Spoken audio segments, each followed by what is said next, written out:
Welcome to this video. I'm going to talk about Tata Safari likes and dislikes out of my own experience from the last 1.5 months of driving. Right now my Odo is approximately 1200. I have driven a couple of long drives, and other than that only a few trips inside the city. Here is the likes. Number one is the space. Obviously, you might have seen in a lot of reviews, this car has a lot of space for everyone in the car, including the third row. The second one is the safety aspect. Just sit inside, you feel so comfortable, so safe, and you feel like the outside world is totally far from you.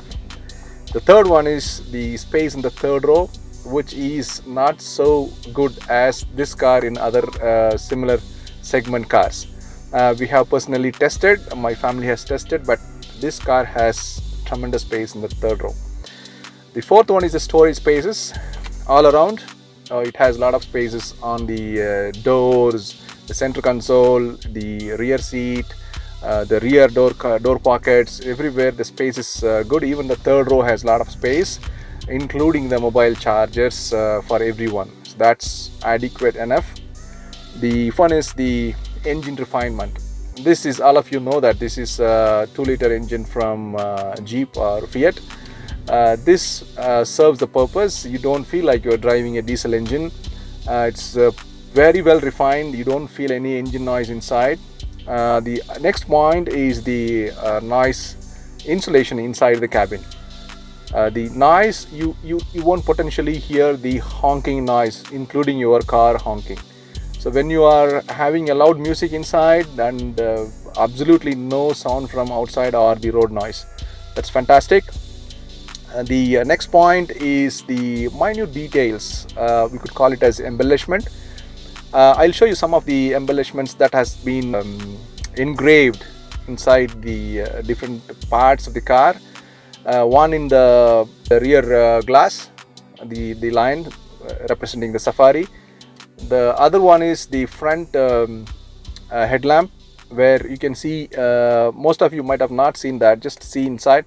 I'll show you the photograph. You can see a line being engraved inside the projector lamp.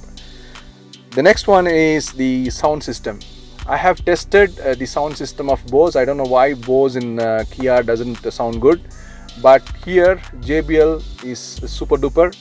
4 to 5, that's the volume we have used so far. It's too loud and very good in the sense it's not extra loud, but it gives you the theater effect inside the car. So that's absolutely fantastic. Another like is the super clear headlight in the night. So the low beam is actually the projector light with LED. The high beam is the halogen. The low beam, you can see some of my video shots which shows the absolute dark roads. When you drive, you will feel so comfortable. You can see clearly everything with the LED light. That's very good. The last point is the highway mileage. I have not expected the highway mileage. It's about 19, and I was getting almost like 20, only if you are going in the highway. So almost like the consistent speed, if you maintain, you get close to 20. That's for such a big car, such a heavy car, it's super. Moving on with the dislikes. Number one is the boot space. You might have seen in a lot of reviews, the boot space was nothing. When my family looked at the boot space, they initially had a doubt whether should we go for this car or not because of the space. So if you fold either one seat or both the seats, you get enough space. But if you are going with full car of people, then you need to look for the luggage space. So you have to either tuck in the luggages somewhere wherever you are sitting, or you have to find one roof carrier. The second point is the armrest. You can see the armrest is not so good enough to reach to my elbow when you are driving, particularly. When you're driving, the height of the armrest and the length of the armrest is not good enough. The third one is the sunglass holder. I'll show you where you don't have any space for the sunglass holder. For such a big car, I don't know how Tata missed out the sunglass holder, you need to go for additional space to keep the sunglass holder.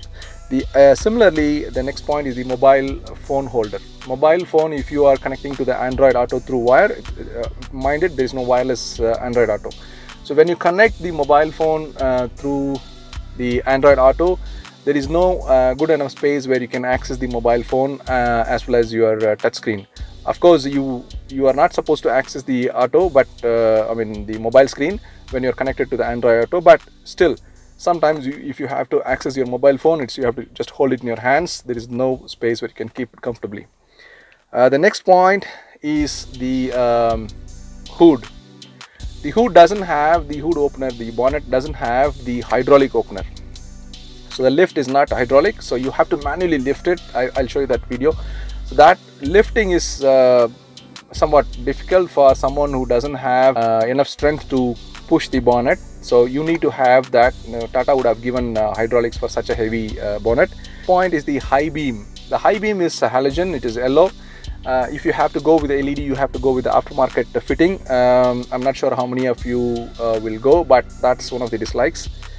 So, another dislike is the sunroof operation buttons. There are 3 buttons inside the cabin for operating the sunroof. I always mistake for some of the buttons because this could have been easily replaced with just 1 button. I was using Santa Fe outside this country, but that had only 1 button where you can do all these things, whatever you are able to do it, like the ventilation, full opening of the roof or half opening of the roof. That's possible in just 1 button. I don't know why Tata has given 3 buttons. Always it's confusing to me. The last point is the city mileage. If you would like to commute inside the city, this car will give you around 10 to 12, not more than that. Don't expect much. I've been driving the XZ A+ automatic version. So this is my likes and dislikes. Hope you also like this video. So hats off to Tata for bringing such a powerful as well as safe car on Indian roads. I keep updating once in a week about my journey with the Safari. Thank you.